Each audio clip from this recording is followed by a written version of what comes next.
The typical licensed game is a slapdash project that ranges from uninspired to barely functional. They're often thrown together in very little time to tie in with a movie release or some other marketing deadline, and the quality suffers. As some games manage to escape the vicious cycle and become great games on their own merits. We have 15 of the greatest licensed visual games of all time. I'm Danger Dolan, and today I will be your narrator. Number 15.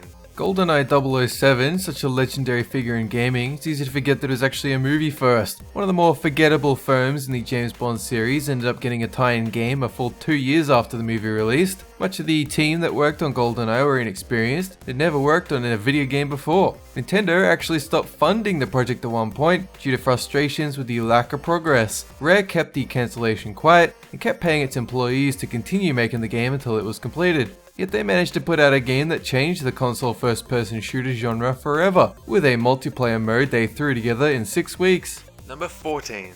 The Incredible Hulk Ultimate Destruction. In 2005, they figured out the correct way to handle a Hulk video game. They put him in an open world and let him run along the sides of buildings, skateboard on a flattened bus, and throw tanks at helicopters. It wasn't the cleanest or most perfect video game, but the sheer feeling of overwhelming power was perfect for a Hulk video game. Gave you a perfect playground in which to use it.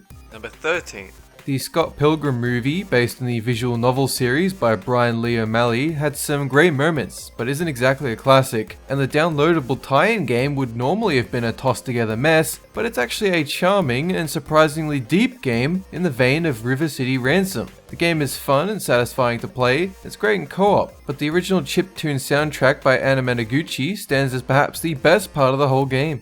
Number 12. DuckTales, ahoo. There have always been games that are released by companies who don't really understand how video games work. Other times they hire Capcom to make a real game, like Disney did with DuckTales. One of the most famous licensed games of all time, basically pioneered the pogo jump mechanic we've seen in games since like Shovel Knight. It's also a rarity in its era in that it had multiple endings based on collectible percentage. Number 11.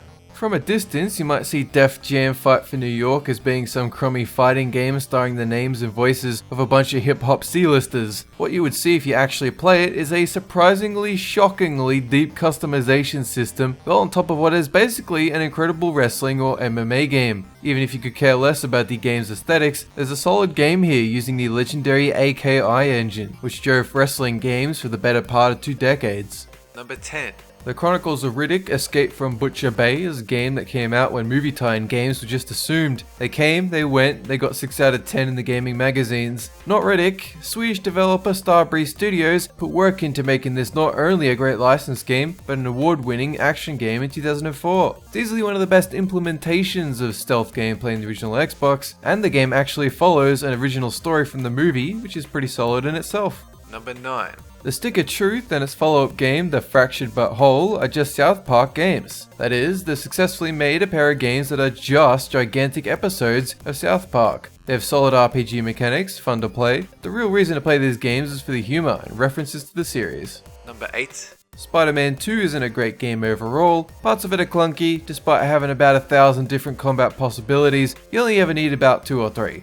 But never mind that, ask anybody about the Spider-Man 2 video game and they'll tell you the same thing. Web swing is awesome, exploring an open New York is the best thing in the game. Doesn't make much sense because the grappling points are just up in the sky somewhere. He's not swinging from anything, but it didn't matter. It was an awesome way to traverse the city, hasn't been topped yet. Number 7. Middleearth, Shadow of Mordor. The games that actually tied into Lord of the Rings movies were actually kinda decent, but they pale in comparison to Shadow of Mordor, in which Ubisoft took an Assassin's Creed type map exploration system and just went nuts. The Nemesis system is the highlight of the game, which you fight through the ranks of Sauron's army, eventually causing chaos and infighting from within. But everything in the game, the combat, the graphics, all of it, it's good stuff. Number 6. Injustice 2. Ed Boon, the co-creator of Mortal Kombat, is one of the key people behind the Injustice series. Just like the newest generation Mortal Kombat games, Injustice was a very solid fighting game, and Injustice 2 largely just makes it better. It's safe to say both games are notably better than the ill-fated Mortal Kombat vs DC universe. It's basically the same people at NetherRealm Studios handling both franchises at this point, they've just been careful not to let them mix anymore. Number 5. Star Wars Knights of the Old Republic. Star Wars has been responsible for solid work in video games for decades now. Unlike most major media franchises, there are likely more good video games of it than bad. And sure, Masters of Terra Kyrie exists, and Star Wars Connect, and so does Knights of the Old Republic, a Bioware RPG in which you try and balance the light and dark sides, or just go all in one way or the other. In retrospect, it plays out largely like a rougher version of Mass Effect, except instead of being in a knockoff Star Wars universe, it's the actual Star Wars universe. Number 4. It doesn't sound possible and it's not particularly well known, but MC Kids, the McDonald's themed game for the NES, is actually a pretty solid platformer. One of the last games released for the console, MC Kids came out in 1992, and while it certainly isn't groundbreaking, controlling the characters is fast, the level design is varied and interesting. GamePro review of the game also makes the Mario comparison, but mentions great features that Mario lacks, like gravity inversion. Now, MC Kids is not better than, say, SMB3, but the fact that it's in the same ballpark is impressive. Number 3. Marvel vs. Capcom 2 released in Japanese arcades in February of 2000. Over the next 12 years, it would be ported and re-released on Dreamcast, PS2, PS3, Xbox 360, and even iOS. Despite being repeatedly named one of the best fighting games of all time, it eventually became one of the rarest and most sought after as well. Licensing issues between Capcom and Marvel meant the game had to stop being sold at the peak of its popularity, and the franchise sat dormant until Marvel vs. Capcom 3 was announced in 2010.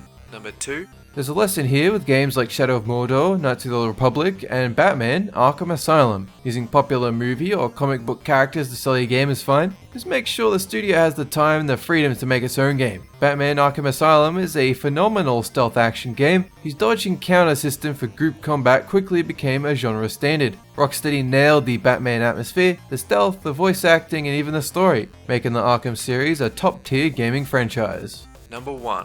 Kingdom Hearts. This should never have happened. When a crossover game between Square Enix and Disney was announced, the reception was confused. They were just going to cross over Final Fantasy characters with Disney universes and just expected it would work out fine. Well, yeah, they did. They made Goofy a knight, Donald Duck a mage, gave you Simba and Jack Skellington as bonus party members, and had them all fight Sephiroth. Somehow, silly as it sounded, it worked and became a great game. And while the series went a bit off the rails for putting fucking sequels, spin-off prequels, mid-equals, and all that garbage all over the place, Kingdom Hearts 3 looks like it's taken the flagship franchise back to somewhere that makes sense. Platon is now a video game. Play it as Dolan, Melissa, and the rest of the PD crew collecting shinies to unlock skins and power-ups. Download from the Android or iOS App Store and start racing today for free. That is it for this countdown. Have a good one!